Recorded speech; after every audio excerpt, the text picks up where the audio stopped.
All right, welcome everyone. We're Semblance of Sanity. I'm Caleb. I'm Jacob. And we're here for Orb on the Movements of the Earth, Episode 3. Okay, you have discovered that you need secrecy for this. Good job. Lying is necessary. Right, and you are still going to very much be studying theology. Yes. And any study of the heavens, weirdly enough, will be kept secret from the church. Yes, exactly. Very good, Rafal. I think that is a good start. The problem is it might already be too late. From like a couple different angles. Our adults are not necessarily dumb. Right. And they are probably watching you very closely right now. You might not be quite as smart as you think you are, though you are very smart. Yes, and very charismatic. Right. Yes, so lean into that. Yeah. But stay dormant for a little bit. Don't push your luck. Maybe don't ask too many questions too directly about why your dad has a bunch of books about astronomy. Yes. Careful. Very careful. I like this operate at night kind of thing you've got going on. Right, here. exactly. And then just, hopefully he doesn't notice the bags under your eyes. Yeah. So, y'all, without further ado, let's get into this. Oh. Just burn it. Yep. All right. That's cool. That's a good way to do that. Careful about paper, though. It can do weird things when it burns, where it and it goes out. And it's also possible to see that the ashes are paper ashes and not wood ashes. Mm-hmm. Yep, I told you. That's how paper works. Oh my god, there's just a page left over. That's how paper burns, dude. That's why you double check. Yep. I knew it. Bro, Oh god. He's literally watching. Yeah. Yep. He's still got a stained blood. Well, over his clothes are his expensive, wrist. I guess.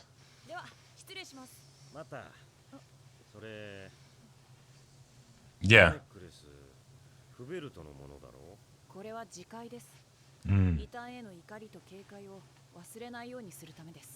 Nice. Dang. The man that doesn't even believe in God. That's how scary this is, dude. He can do whatever the hell he wants. Oh. That's how paper burns, dude! He's gonna talk to you tonight. Yeah. He's just letting you know he knows. Mm-hmm. Wait. Uh-huh. Oh, right. He's in hiding for it too. Yeah. Yeah. I don't know anything. Yep. Yeah. That he's showing you the way that you should actually be doing this. Damn. He's protecting you, dude. Yeah. I like how he, if he was at university right now, he'd just be screwed already. Yeah. That's great. The father's a good guy. He's just no, you're gonna study theology, right? Son. Did you forget my main lesson to you? Yeah. Don't be an idiot. Yeah. Oh, and that episode title too. So. Yep. He's gonna check over all his stuff to make sure he's done it properly. Yeah. Oh. Cool. We're actually just getting the dad's perspective. Yeah. No way. It's like he can smell it. Right. Oh, cool. And without injury. Well, that we can see. Injury. That we Sure. can see. Bro could have adopted a child because he had his balls chopped off or something, Sure.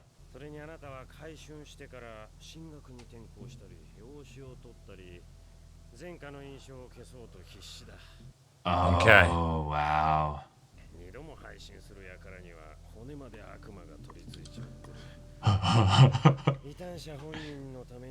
Yeah, yeah, uh-huh.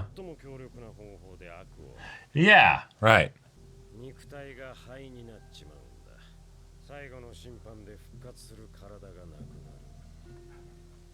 Oh. Oh my god.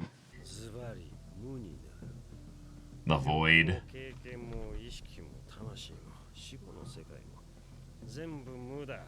God, just the consistent blood on his cloak there. Uh-huh. Wow. Yeah. That would be a mark against you. Yeah. Yep.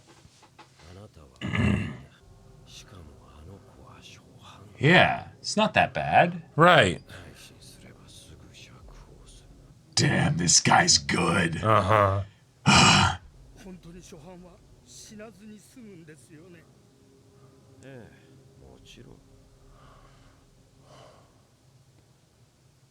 Wow. Oh my god. You did it. You turned him in? Well, maybe not yet. It's probably the I'm going to talk to him about it first and be like, "Hey, here's what you need to do." Oh. His true self's coming out. Whoa. And just like that, Oh, he's just not gonna... the breath of fresh air of them being able to talk to each other directly. Well, you should still tell him that the dude's like... No, I think what he's saying is that you have evidence. They have evidence that they can find, so I'm gonna save your life. Because if he thinks he can prove it, then... Well, I think that's also why the Inquisitor took the paper, because it's a sample of his handwriting, so that they can compare. Sure. Oh my god. No, yeah. Mm-hmm.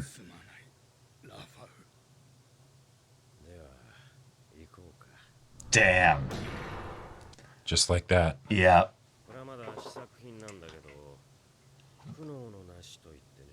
Oh, this is the mouth thing. Uh-huh. Oh no.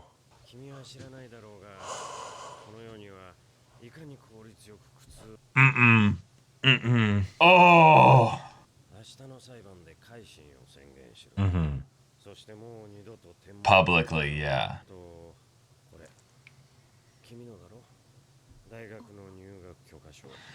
Yeah.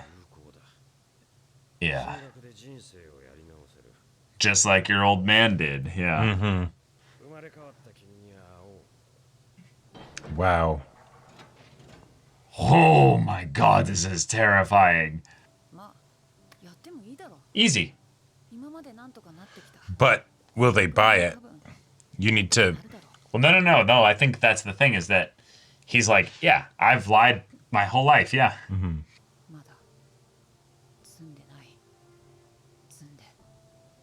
Oh.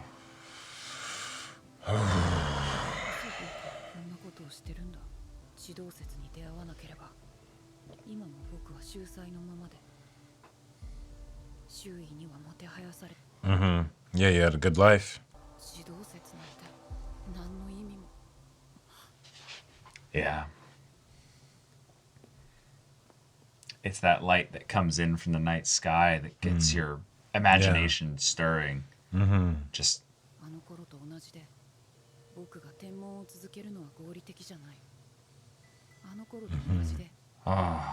Yeah.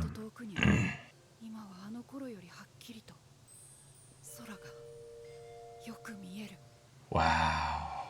What a shot. Oh boy. My dude.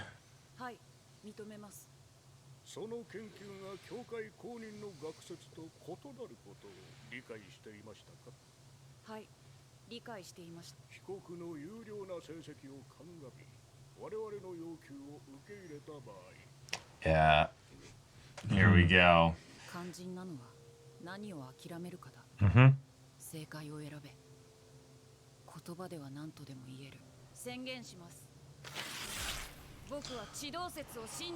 Oh! Oh! Whoa! Whoa!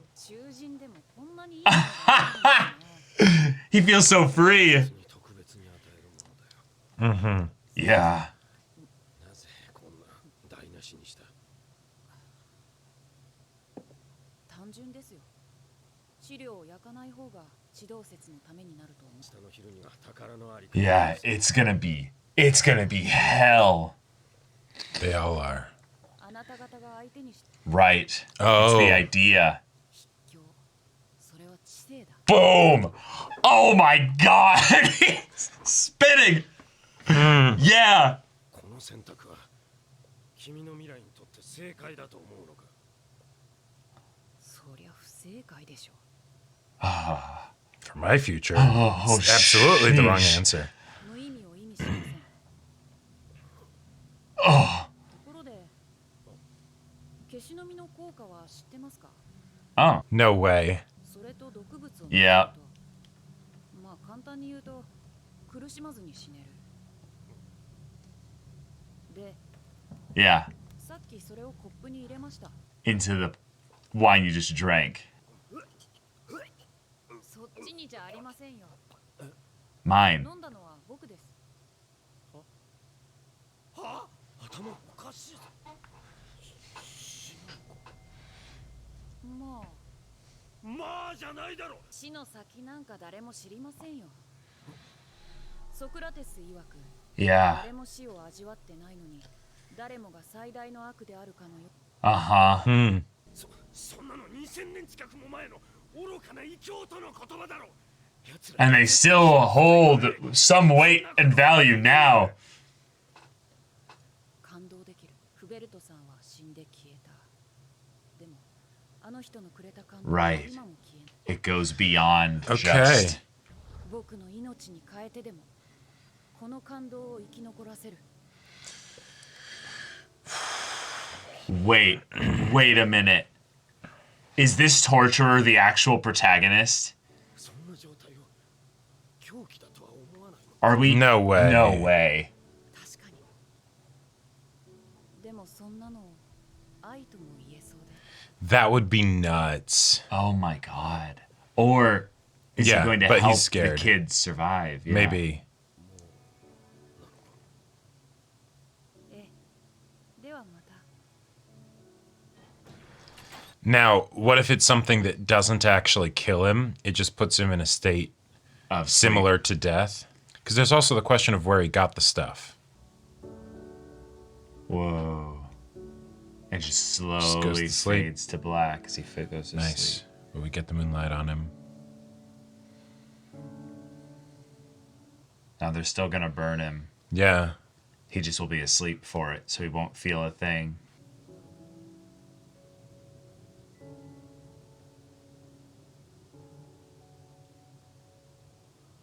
That's wow.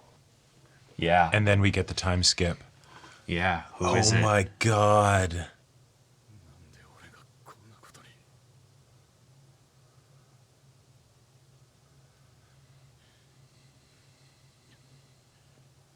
これか。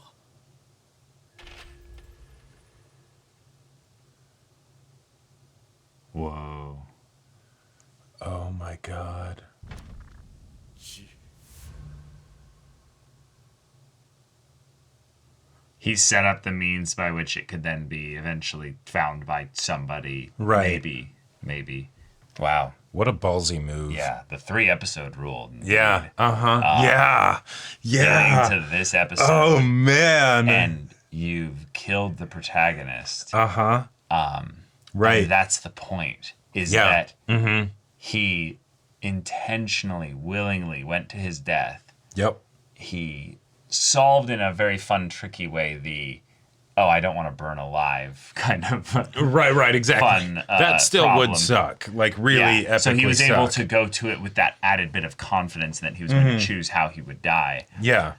But in that respect, he was also saying, choose what you're willing to sacrifice. And he's like, Yeah. yeah, I'll sacrifice my life. It's nothing.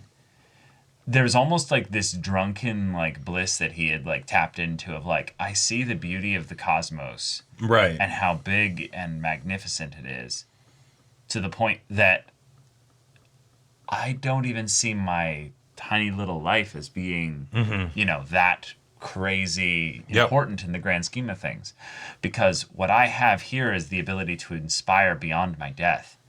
Yeah. That's some martyr shit. Like that's crazy. Yeah. Like the amount of fear you'd have to overcome to face death in that way. Oh yeah. Yeah. At such a young age. Yeah. The idea that he's well read enough to understand the points where the philosophers grappled with the idea of death and the nothingness that we know of the the what happens after death, you know?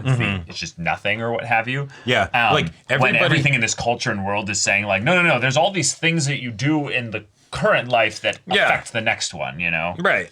Like everybody in that room is gonna just be, they're gonna be thinking on that for a long time. Like, you know, and of course the torturer gets the biggest sort of impact, right? He gets the personal one-on-one conversation. Well, the church probably understands that. If you notice, they did not burn him in the public place. They burned him in the earlier parts of the morning.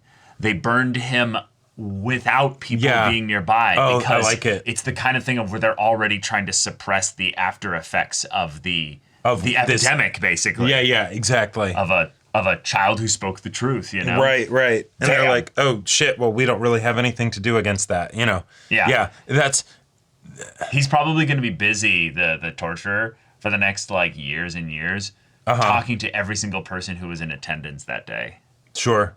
Just like, hey. Oh yeah. Well, and what I love about this is that every time he then goes and talks to somebody, it's also going to be something where he's going to keep thinking about it, right? Yeah. Because it's going to be part of his work. And so it's the I love the sort of reversal thing, you know, right? Where like especially if it's with like the villain or antagonist type character that suddenly becomes the protagonist, because you can totally do villain protagonist where they continue to be the villain as they are the protagonist. That can totally work. Right.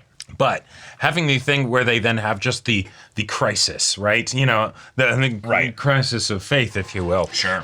And then are just like, what does this all mean? Like, that's such a great way to have a character hit rock bottom. And the fact that we get to see it like this in a way that we did not expect, right? Because they're not the main character. And yet it's also, because it happened in this way, it's also such a great way to still build up the terror of the church, in that as soon as he started to do this, he's immediately found out. Right. Like, and I liked that the father did actually like want to help him here. This wasn't something where he was like, oh, I just immediately turn on him once there's any pressure on me. No, he immediately goes to him. He's like, hey, your calculations were wrong. This is me telling you. I know. I also am in this with you. So don't rock our boat. Of course, Rafal's smart. He immediately gets it. Yep. So then he comes to him late that night, because the guy then went to him in the morning and was like, so he's researching heretical shit, isn't he? Yeah. And it's just like, oh no. And it's like, okay, well, you can think about what you want to do about that. And he does the classic thing of leaving, you know, letting him stew in his own fear there. Yep. And then, of course, the father's like, Rafal, can you prove it? Like, can you actually prove it? And he's like, yeah, I can. And he's like, shit. Because I don't think this was something where the father was trying to, like, he wants Rafal to live. And I think he just knew this was going to go into a situation where either one of them died or both of them died. Right, and so I think the situation or none of here them died, is that to whatever degree that they talked or whatever, if there were things that were like not shown to us, the audience, right? Because it's keeping the wonderful episode experience that we got intact, right? Right. You know, the tension and all that stuff. Yeah. My personal sort of headcanon for it is that they had that conversation, they got the Poppy stuff figured out if you end like, this is a potential backup that you have, or if you end up getting tortured or something like that. Maybe with the poison, maybe that isn't how it works. I don't know. I don't think it leans that direction. I think that's a possible headcanon. The reason why is that the father really hoped that he would recant at the spot. Well, and that's where I was. Yeah, maybe the Poppy and the poison and stuff. That's something that Rafal just figured out, like did himself. But the idea that the father was basically like, okay, you can prove it. Here's a backup plan. you need to basically, I need to turn you in and you need to recant. That's how this works. That's how we get out of it. And then you got your one strike, checked off, and then we're okay. Yeah. Right.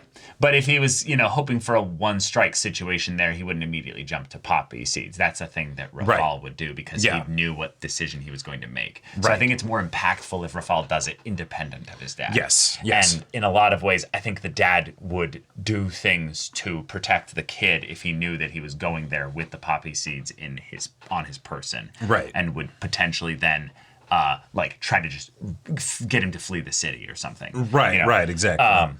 Even though that would be like the death of him as well. Or he would do I'm going to fall on my sword effectively and say, no, it was my research. And there's just going to be a bunch of people protecting this kid. Which doesn't work logically because then our esteemed torturer is still going to be like, but and he personal still theory, recant. That's why he took the piece of paper because he saw the dude write it. And so he's like, cool. In case he tries to do something like that, I've got this. I will have a sample of his handwriting. Yeah. If if we find some notes, we'll be able to compare and be like, nice try. Good one. Yeah, exactly. I also love the idea that because of the power that the torturer has, even though they're still going with the, we're not going to full on like witch trial this. I will find the proof, but you don't get it.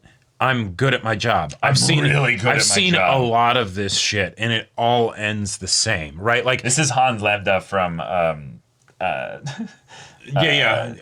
favorite Tarantino film, Inglourious Basterds. Inglourious Basterds. Yeah, exactly. Right. It's that's a bingo. right. Like, so he gets a hunch, and it's I know how to follow up on this. I know, I get paid to follow up on my hunches. Right. Exactly. It may take a while, but I'm gonna get you. So let's have the open conversation. It is how he gets paid. Oh yeah. Like, does he get paid for just by the day? He doesn't have any metrics he needs to meet. Possibly. Right? I wouldn't be surprised though if he got some bonuses when he actually finds them. Well, that's my point. Is that could he then be fighting that? Oh, I just bumped the camera there. Yeah. Could he be fighting that urge to be like, no. I have a flawless reputation. I've never pinned the heretic title on somebody that wasn't actually a heretic. Yeah, good point. Maybe they specifically don't give him bonuses or anything to make sure that no, we do actually want you to only find the heretics. And it's more productive for us as a society if your fear tactics then lead to more people solidifying their place in society out of fear. It's right. Your job is not to actually murder people, punish heretics. Yeah. It's to make everyone afraid and not be heretics. Yes. Yes. Yeah. It's to solidify our control. Right. But I just love that Rafal, in staring down death, understood how valuable the time he had left was. Right. And I feel like this is something that goes beyond the actual immediate story here. But every person who's used their life quickly and potently in this way tapped into something like this. They understood that there was a truth that was objective. They understood that there was a thing about this world, about this life, about this. And even if they didn't understand it, they could sense it, they could feel it, and they could not help themselves but communicate it, share it, or what have you. Right. And he sees the moonlight. Yeah, he saw the moonlight and the beauty of it. It's the it stirs my he sees it and he's being. Just I'm just thinking in his head, he's just well, shit, right? It's I still see the sky so clearly, even more so beyond the tiny window. Yeah. Which is itself such a great metaphor in that. Yes, he's seeing the truth in that he now finally looks at all of this and goes, this is beautiful. Right. Because he's now questioning the way he had been taught to perceive it. Yeah. Which is a wondrous thing, but that is also akin to a form of madness in that he's basically using... It's taken hold. Yeah, he's using basically an emotion to validate the questions regarding the thing there. Now, obviously, he also did calculations that the show's not getting into the exact details. The audience wouldn't be able to follow along with those. No, exactly. Yeah. But it's fun because we know that those calculations end up going to be proven right. But can you imagine how terrifyingly eerie that must feel to be the torturer or another person looking on and being like, but they are spouting lies and bullshit. Right. How can they speak with such confidence? Yeah, it's well, and that's one of the other things that I really liked about how that scene went down, because there are many scenes in fiction where you have person that then confronts someone who is older and very set in their ways and generally quite antagonistic. Yeah. And then they somehow end up basically changing the person's perspective and mind when they've had their whole life to be set in this way. Yes. Right?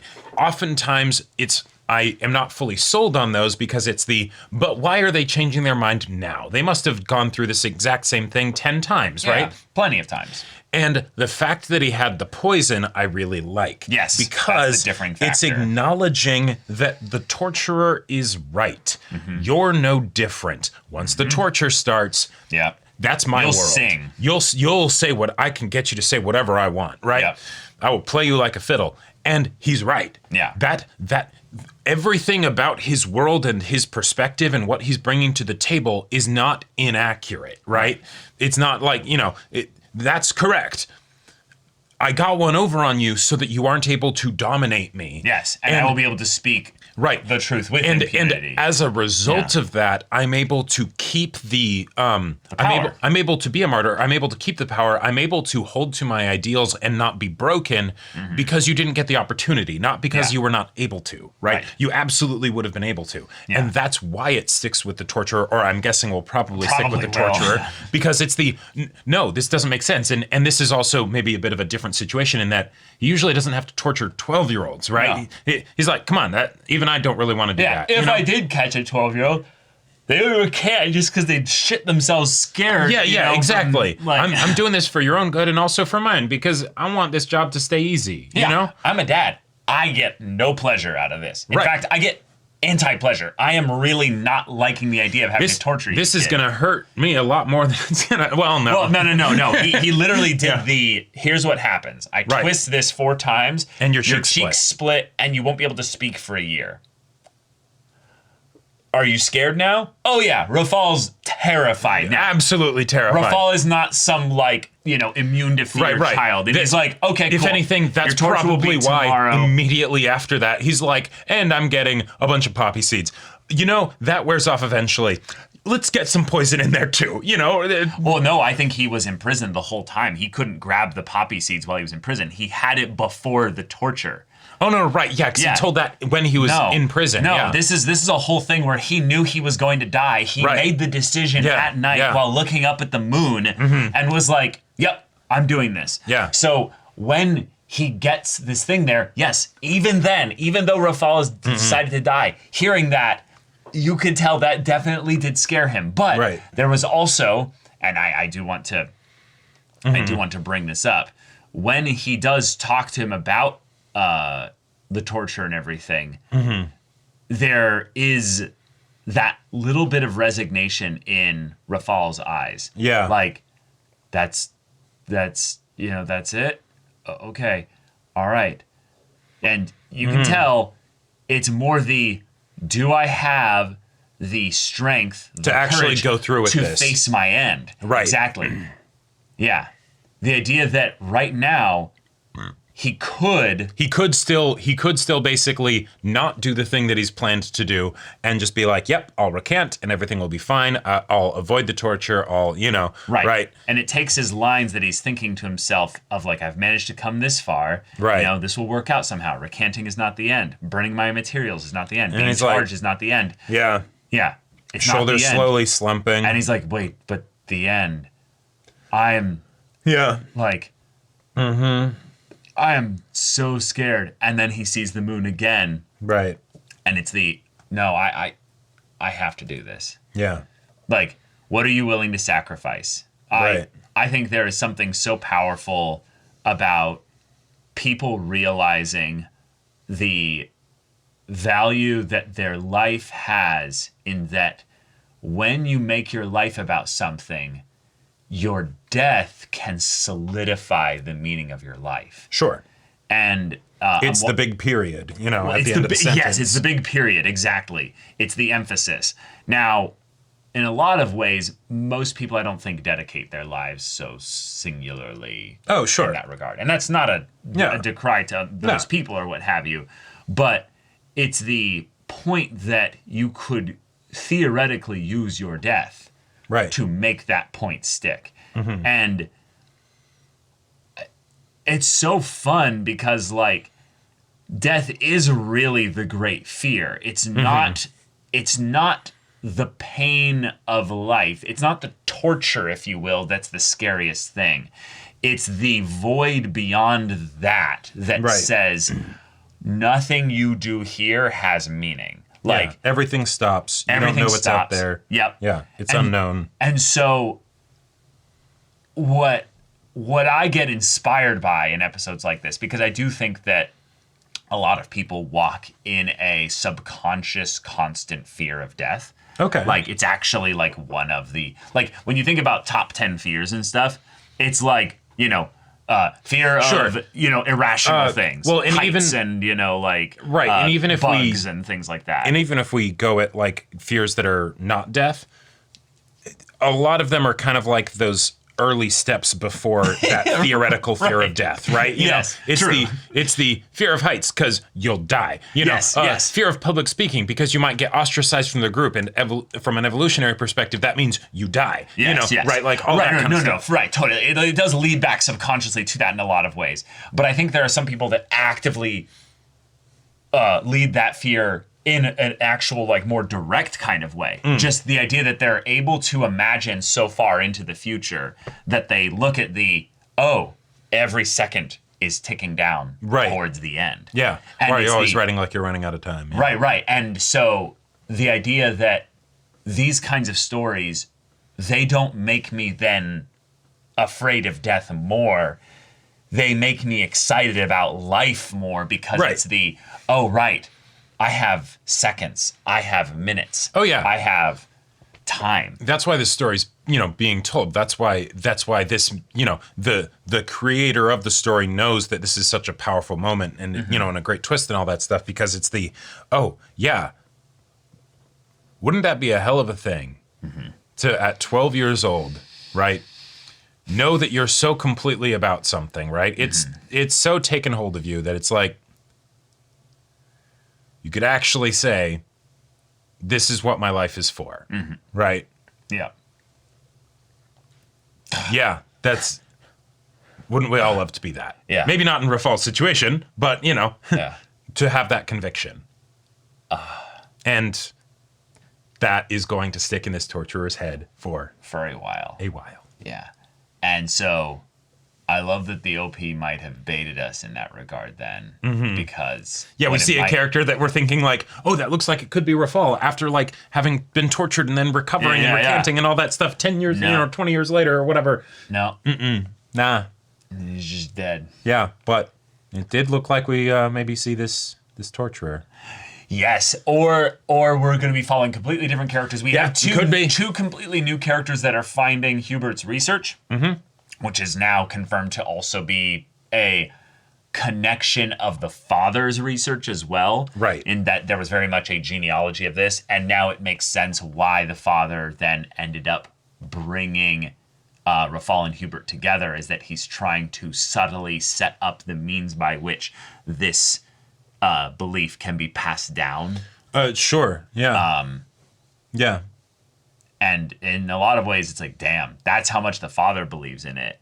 But he was very much trying to ride the line of, like, creating somebody that would then profess all the right things. And potentially he even saw it while he was growing up. He's like, oh, this kid's a magnificent liar. Yeah. I'm going to be able to put heliocentrism into his head, and he will never give it up to the church. And it could even, and that's a total possibility. And it could also be the thing of the father being so like, nope, I recanted, and that's fully done. Yes, I still have the connections with Hubert and stuff. Maybe. And, I still think what we've learned with the father here, it does not make sense for him to risk his son then being exposed to Hubert in this way, knowing what kind of man Hubert was. Sure. Or is, No, that's a good point. and without thinking, oh, no, I actually do want this to spread. Right. Like, having it be a conscious decision rather than a, whoops, who could have seen oh, this? wow, that's a really, oops, big mistake. Darn, there. yeah. No, I think that it's going to haunt him for a while. Oh, yeah. Knowing that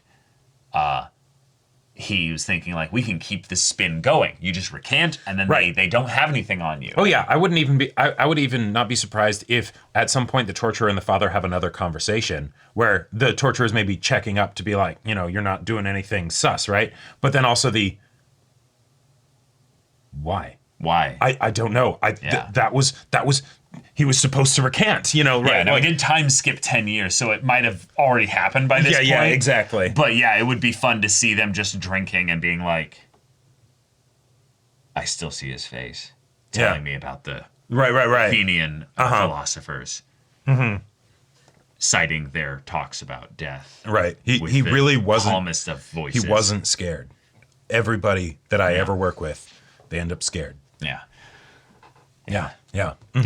But all right, y'all. Thank Great you so much episode. for watching this episode's reaction and discussion. If you want to see the next episode's reaction and discussion right now, though, go check out the link in the description below for our Patreon. You can get on early access there. You can watch full-length timer reactions there, and all this comes with Discord access, so you can chat with us in the community there about this show, about anime in general, and also be sure to check out our Twitch channel. So if any of that interests you, we'll see you there. But until then, we're Semblance of Sanity. I'm Caleb. I'm Jacob. And we'll see you all Next time.